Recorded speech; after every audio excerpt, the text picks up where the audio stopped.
Have you ever looked around your home, maybe with the TV on in the background, the phone sitting silent on the table, and thought, I never imagined I'd feel this alone? It's a quiet kind of loneliness. Not always painful, but always there. You might have loved ones, family, or even a partner nearby, and yet something still feels missing. It's not uncommon. In fact, it's more common than most people admit. After 60, life begins to shift in ways that aren't always easy to prepare for. Retirement changes your daily routine. Friends move away. Kids grow up and get busy with lives of their own. Sometimes, even when you're surrounded by people, you can feel like you're fading into the background. And the idea of starting new social connections or putting yourself out there can feel exhausting or just plain uncomfortable. But here's something you need to hear today. Feeling lonely doesn't mean you're broken, and you don't have to become a social butterfly to feel connected. You don't need to force conversations, go to loud events, or pretend to be someone you're not just to keep loneliness at bay. There are quiet, meaningful, low-pressure ways to reconnect with the world around you, and even with yourself. In this video, we're going to talk about 5 powerful activities that help you feel more connected, more alive, and more grounded, without having to force small talk or fake enthusiasm. These are activities that you can do in your own time, in your own way, and they work because they're natural and comforting, not in spite of it. Let's begin with something deceptively simple, but deeply powerful: engaging with nature. There's something about the natural world that reminds us we're part of something bigger. When you spend time around trees, birds, water, or even just your own backyard, something inside of you relaxes. The pressure to be on disappears. You don't need to impress anyone.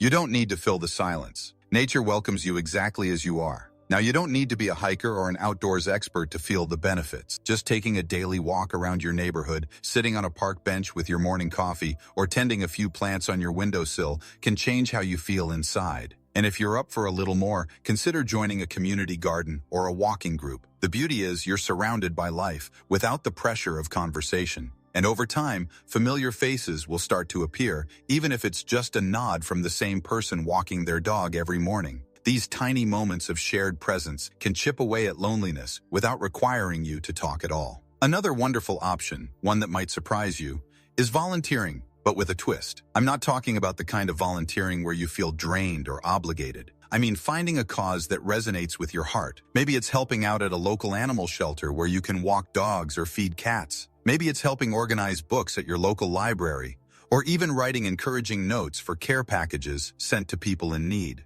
Volunteering gives you something that goes beyond social interaction. It gives you purpose. It reminds you that you matter, that your time, your hands, your presence still make a difference. And here's the magic part. When you're focused on helping someone, or something else, the weight of your own loneliness tends to lift. Not because it's gone, but because you're doing something meaningful with it. And often the connections you build through service are quiet and slow growing, but real. One woman I spoke with, named Marlene, started volunteering at her local food pantry after her husband passed away. She told me that at first, she didn't want to talk to anyone. She just wanted to feel useful. She started by stocking shelves. No pressure, no forced chats. Over time, people began to recognize her. They'd smile, nod, sometimes stop to ask about her day. Now, years later, she has genuine friendships, but they started through shared action, not small talk. And that's the beauty of these kinds of activities. They build connection through doing, not talking. Now let's talk about something that's often overlooked, but incredibly nourishing for your emotional health: creating something with your hands. When was the last time you made something just for the joy of it? Whether it's knitting, woodworking, painting, or even simple crafts, creating with your hands is a way of reconnecting with your thoughts, your memories, and even your sense of self. You don't have to be an artist or have any special talent. In fact, the less pressure you put on the outcome, the more enjoyable it becomes. And here's where connection comes in. You can join a quiet crafting circle at your local community center or library. These kinds of spaces often allow people to gather and work on their own projects together without the need for constant conversation. There's a shared comfort in sitting beside someone, both of you focused on your work, exchanging a smile now and then. No one's expecting you to perform. You're just there, together. Even if you're doing something solo at home, you can still feel that sense of shared humanity. Posting a photo of your project in a Facebook group for seniors, or watching a video tutorial by someone else who shares your interests creates a feeling of quiet community. You're part of a larger creative circle, even from your own living room. That's the key to easing loneliness in a way that feels natural and nourishing. It's not about filling your calendar with events or surrounding yourself with chatter. It's about choosing activities that invite connection gently, through nature, through service, through creativity. Things that soothe you, not stress you. Things that open the door to others without forcing them in. Now that we've explored a few of these grounding and gentle ways to connect, ways that don't require social energy or extroverted charm, let's keep going. There's another powerful activity I want to share with you. One that can be deeply fulfilling without requiring you to attend a single event or make small talk if you don't feel up to it. It's something that people often overlook, yet it offers a quiet kind of connection that can heal loneliness from the inside out. Writing letters, not emails, not texts. Real, handwritten letters. There's something incredibly intimate about putting pen to paper. It slows you down.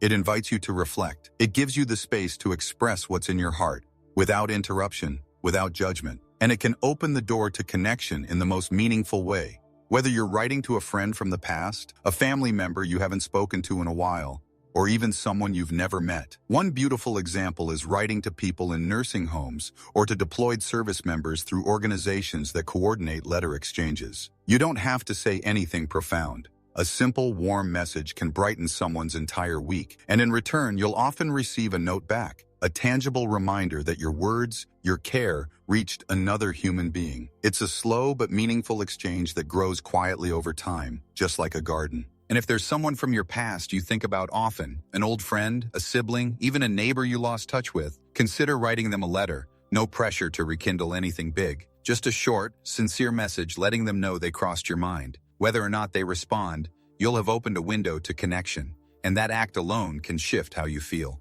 I once heard a story about a man in his 70s who decided to write one thank you letter each week. Sometimes it was to an old friend, other times to a former teacher, or a local grocery clerk who always smiled at him. It became his ritual, one letter every Friday. Over time, he said it changed his life.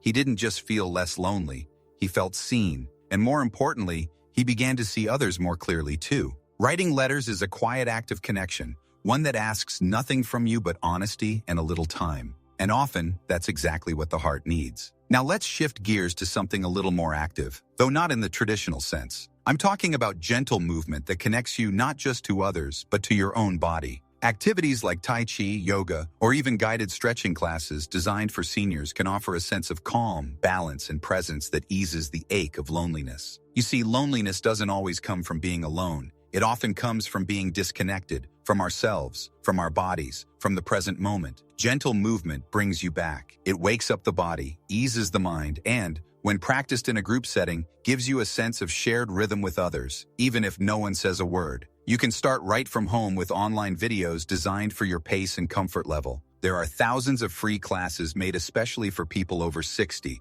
Seated yoga, Tai Chi for beginners, balance-building stretches. Just press play and follow along. It's a simple way to feel guided, cared for, and part of something, even virtually. And if you feel ready, many community centers, churches, or senior groups offer gentle movement classes with a welcoming, pressure-free atmosphere. No expectations, no performance, just people showing up as they are, doing something good for themselves together. There's a woman named Anita I met who started attending a weekly chair yoga class at her community center. At first, she didn't talk to anyone, just came in, did the movements, and left. But over time, the familiar faces and shared laughs during a missed pose or a wobble on one foot began to break the ice. Without forcing anything, she made a friend, and then another. And now, that class is her favorite part of the week, not because of the exercise, but because of the soft, unspoken companionship it brings. That's the beauty of these kinds of movement practices. They let you feel without having to speak. They help you reconnect with your body, ease anxiety, and, when practiced with others, create gentle, natural bonds. Sometimes, the most powerful connections don't happen in conversation. They happen in presence, in quiet moments, in shared stillness, and that's what movement can give you. We've talked about some beautiful ways to ease loneliness, by stepping into nature, by giving back through volunteering, by creating with your hands, and now through the power of writing and movement. Each of these invites connection on your terms, quietly, meaningfully, and without the pressure of social performance. But we're not done yet. There's one more powerful activity I want to share with you. It's something that might seem small at first, but it has the potential to transform how you feel about yourself and the world around you. And it doesn't require anything fancy, just your willingness to try. Let's keep going. It doesn't require anything fancy, just your willingness to try. And that's what makes it so powerful. I'm talking about learning something new. Now, before you shake your head and say, "I'm too old for that," I want to gently push back and tell you, no, you're not. You're not too old. Not even close. In fact, learning something new, especially after 60, is one of the best ways to spark joy, build quiet connections, and give your days new color. And I'm not talking about going back to school or taking some intense online course unless you really want to. I'm talking about small, meaningful learning, like trying a new recipe, picking up a musical instrument you always wished you'd learned, exploring photography with your phone, or diving into family history and creating your own legacy project. When you learn something new, your brain lights up, your confidence grows, you start to look forward to things again. And here's the best part. It often puts you in touch with others who are learning the same thing. Let's say you decide to try painting. You don't need to go to a class right away. You can start at home with a simple kit and a video tutorial. But if you enjoy it, you might find a local sip and paint night or a casual workshop at the community center. You'll be surrounded by people focused on their own canvas, just like you. No need to talk if you don't want to. But chances are, someone will smile, compliment your colors, or ask how long you've been painting. And just like that, a tiny moment of connection is born. Or maybe you've always loved music. There are ukulele classes designed just for beginners over 60. One man told me he started learning the harmonica during lockdown. At first, it was just something to pass the time. Then he started joining online jam sessions. Now, he's part of a group that meets once a month to play in the park. He never thought of himself as musical. But here he is, connected, smiling, and doing something that makes him feel alive. Learning wakes up parts of you that have been resting. And when you're excited about something, even quietly, it shows. People are drawn to that. You'll find yourself sharing your progress, maybe asking questions, maybe receiving encouragement. These are the little threads that slowly mend the fabric of connection. And you don't have to spend money to get started. Local libraries often host free classes, guest speakers, and interest groups. Senior centers have clubs for everything from chess to bird watching to tech tips. Even your local grocery store might offer cooking demos or nutrition classes. The point isn't to master a skill.